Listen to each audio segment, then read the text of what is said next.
I was driving from Oregon to California with my young daughter to visit family over a long holiday weekend. We messed around and ended up driving the last stretch really late at night. It was a dark, moonless night and the road was completely deserted. I turned on my high beams to see the road better and traveled with them on for quite some time before I came upon the first vehicle in miles. It was an old beat-up truck traveling in front of me. I was tired, so it did take me a couple of minutes to remember that I had my high beams on still, and I quickly turned them off feeling bad even though it had only been a couple of minutes and there was still quite a bit of distance between our vehicles. After a few minutes, the pickup pulled off to the side of the road and I passed it. I noticed what appeared to be a lone male driver.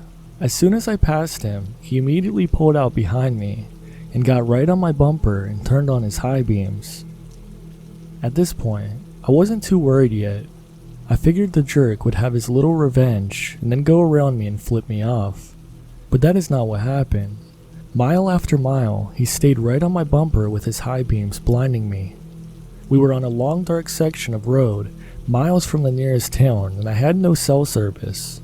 My daughter had woken up from the high beams lighting up the car and started to cry just as we were entering a treacherous stretch of narrow, two-lane road with sharp curves and steep cliffs.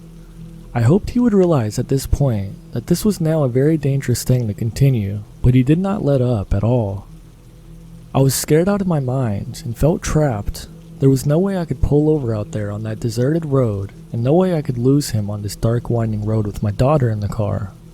I was white-knuckling the steering wheel, terrified that any minute he was going to try to force me off the road or I was going to miss a corner and crash. Finally, after about an hour of this, we came to the first small town.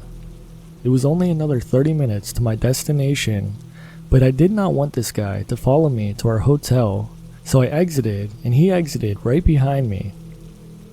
He turned off his high beams, so I thought maybe this was his destination. I took some turns to appear that I knew where I was going, and I thought I lost him, so I headed back to the highway, and then as I glanced in my rearview mirror, there he was right behind me on the on-ramp. He raced back up on my bumper and flipped on his high beams. At this point, my heart was pounding so hard, and I really started to think maybe this guy's intentions were to hurt us, and I was desperately trying to recall where the police station was in our hometown so I could drive there if necessary. Then I realized with great relief that I finally had cell service, so I held my lit up phone in the air hoping he would see it and get the message loud and clear. I slowed down and called 911. The road raging psychopath immediately took the next exit off the highway. I was a mess at this point, barely able to explain the situation to the 911 operator who kindly offered to send someone to look for him.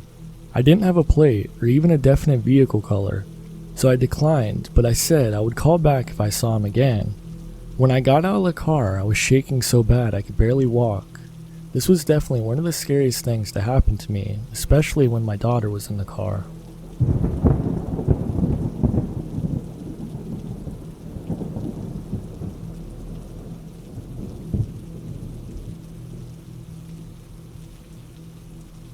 In the small southern town I grew up in, there is a highway that is almost never used. It always seemed like a huge waste of resources, because although it is a large 4-lane highway, it doesn't really connect any two major destinations, but it does lead into the city of the major state university a couple hours away. My dad told me the only reason they built it was because some alumni pushed for its construction so that people had an alternate route to get to the university during football season.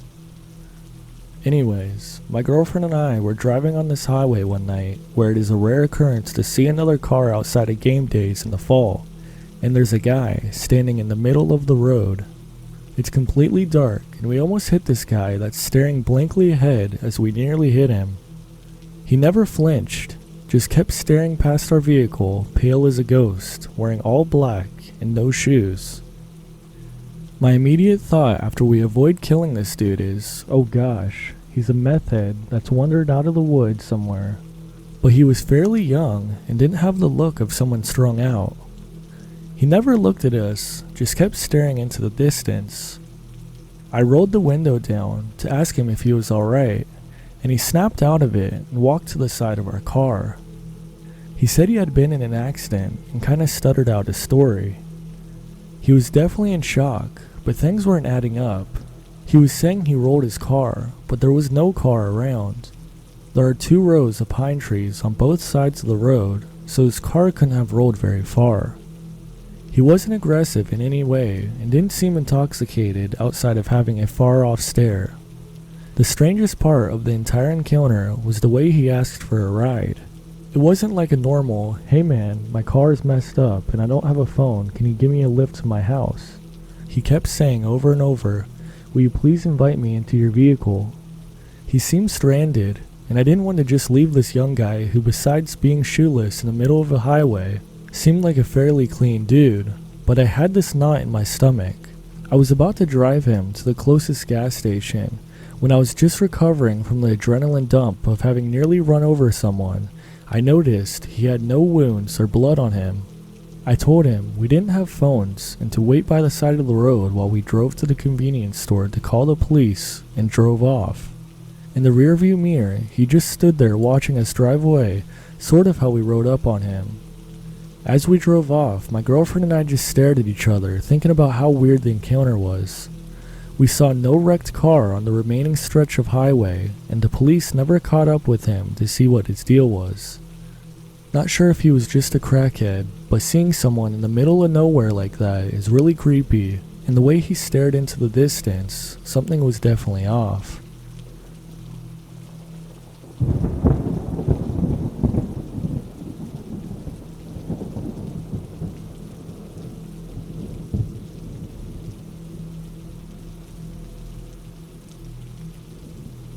I was driving home one night, probably around 11 p.m., and it was really foggy out. Now my car's lights aren't the greatest, but she's my baby, and I deal with her problems. Another of which is that the radio was bugging out. So I'm driving home in silence, and it's dark out. I've got about a 35-minute drive, and I've been driving about 25 of those 35 minutes. Now to give you some perspective of how this story goes, you need to know a few things about me. First, when it comes to ghosts or supernatural, I just don't believe in it, and I never really have. I don't get easily creeped out or scared from horror movies, or long rides in the dark, or anything like that. I'm of the mindset that it just has to have a basis in reality to truly be scary or to get under my skin and bother me.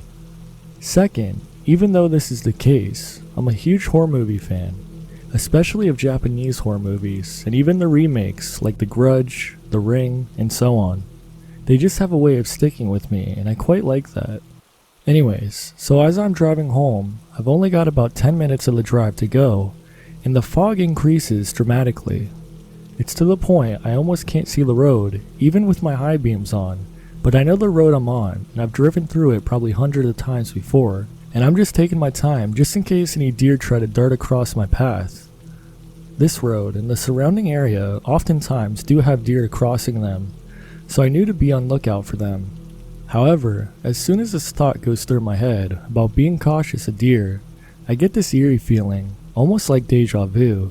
It's hard to explain, but it feels like I was on this road, it was foggy, and I had this thought before, and immediately there was a few feet of clarity where there was no fog at all in my forward vision for a few feet, but there was fog creeping across the road itself.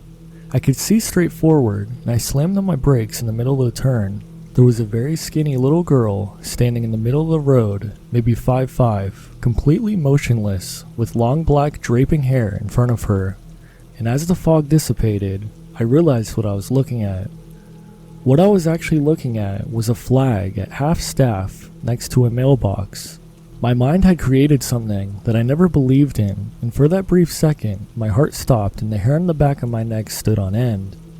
It's truly creepy stuff what your mind can conjure up when you're tired at night.